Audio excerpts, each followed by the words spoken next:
तो दोस्तों, आपने अक्सर रेडियो के बारे में सुना होगा।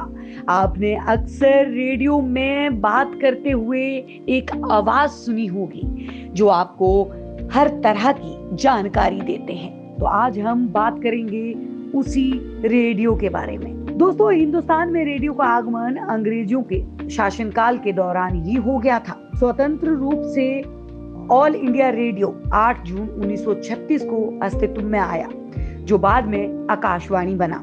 उस समय दिल्ली, बॉम्बे, कलकत्ता, मद्रास, लखनऊ और तिरुचिरापल्ली में भी रेडियो स्टेशन थे, लेकिन रेडियो की आवाज में महिला की आवाज शामिल नहीं थी। आजादी से केवल 2 दिन पहले ही ये जिम्मा सईदा बानो को दिया गया, जिन्हें प्यार से लोग बीबी भी कहते थे। सईदा बानो भारत की पहली महिला रेडियो समाचार पढ़ने वाली बनी।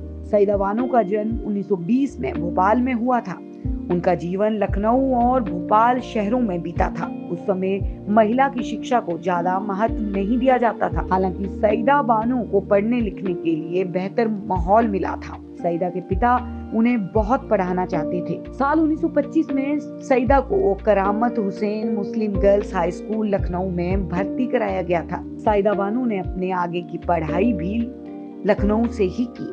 उन्होंने लखनऊ के ईसावेला थॉर्बन कॉलेज से स्नातक किया। उनका प्रारंभिक जीवन भोपाल और लखनऊ में बीता। 17 साल की उम्र में उनका विवाह लखनऊ के जज अब्बास रजा के साथ हुआ था। अपने संस्मरण में वे लिखती हैं कि ससुराल से उन्हें पारिवारिक प्यार और तवज्जो दोनों मिला। अपने ससुर जस्टिस मोहम्मद रजा के साथ उन्हें इतिहास की जानकारी मिली। सईदा बानो ने 2 बेटों को जन्म दिया। शादी के कुछ समय बाद वे खुद को एक घुटन में महसूस कर रही थी। वे लिखती हैं कि वे जब वे रोना चाहती थी, मुझे मुस्कुराना पड़ता था। साल 1947 में उन्होंने अपने पति अब्बास रजा से अलग होने का फैसला लिया और दिल्ली आ गई। सईदा खुद को परंपरागत ढांचे में कैद नहीं कर पा रही थी। वे 2 शहरों भोपाल और लखनऊ के प्रभावों को महसूस कर रही थी। उनके बीच गुम थी। भोपाल, जहां महिला नवाबों ने लगभग 127 वर्षों तक शासन किया और जहां महिलाएं अधिक स्वतंत्र थी और पुरुषों की बराबरी पर रहीं, जबकि भोपाल की तुलना में लखनऊ एक पुरुष प्रधान नवाबों का शहर था। इनके परिवेश में वे सहज नहीं हो पा रही थी। लखनऊ छोड़ने के बाद सईदा बानो अपने बच्चों के साथ दिल्ली पहुंची। सईदा बानो ने दिल्ली में ऑल इंडिया रेडियो में उर्दू समाचार पढ़ने के लिए आवेदन दिया। उन्होंने विजया लक्ष्मी पंडित को पत्र लिख के अपने आवेदन में जानकारी दी।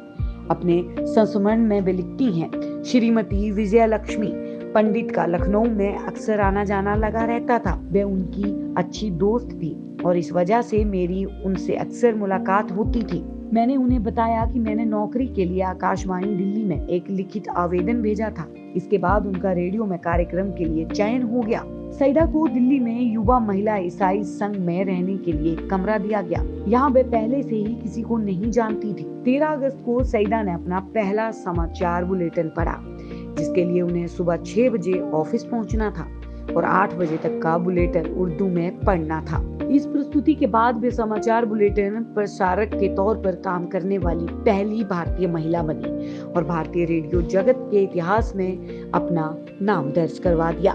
दिल्ली आने के बाद सईदा की मुलाकात बहुत से लोगों से हुई, जिनमें पंडित जवाहरलाल नेहरू, मदन मोहन मालवीय आदि शामिल थे। बेगम अख्तर से उनकी अच्छी दोस्ती रही। दिल्ली में उनकी मुलाकात वकील नूरुद्दीन अहमद के साथ हुई। दिल्ली में उन्हें बंटवारे के बाद गांधी जी से भी मिलने का मौका मिला था। सईदा बानो ने जीवन भर रूढ़िवादी विचारों को चुनौती दी। उन्होंने आलोचनाओं की परवाह न करते हुए अपने जीवन को अपने तरीके से जिया।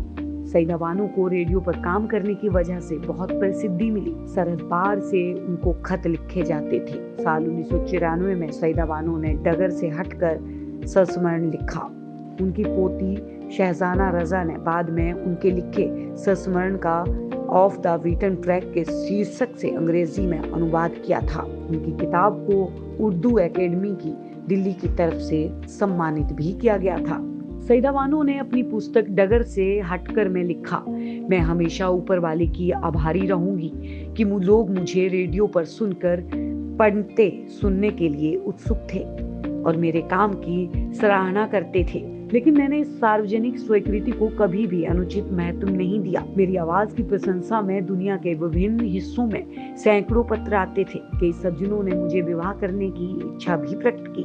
हालांकि सुनने वालों में से कुछ ने तो मुझे कोसने तक की कोशिश की कि अब जब पाकिस्तान बन चुका है तो मुझ जैसा देशद्रोही अब तक दुश्मन देश में क्यों रह रहा है। सरहद के इस पार से मेरे लिए कुछ देशवासी लिखते थे, निकलो हमारे देश से, पाकिस्तान चले जाओ। पर इनकी तुलना में प्यार भरी चिट्ठियों की भीड़ ज्यादा थी, तो वे आवाजें जल्द ही दब गई। इस तरह सईदा ने अपने हिस्से के संघर्षों के साथ अपनी मर्जी से अपनी जिंदगी को जिया। दोस्तों, उम्मीद करती हूँ कि आपको सईदा बानो की ये लाइफ की स्टोरीज जरूर अच्छी लगी होगी।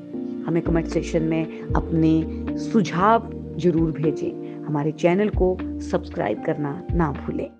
आप देख रहे हैं सौगंध टीवी, सौगंध वतन की।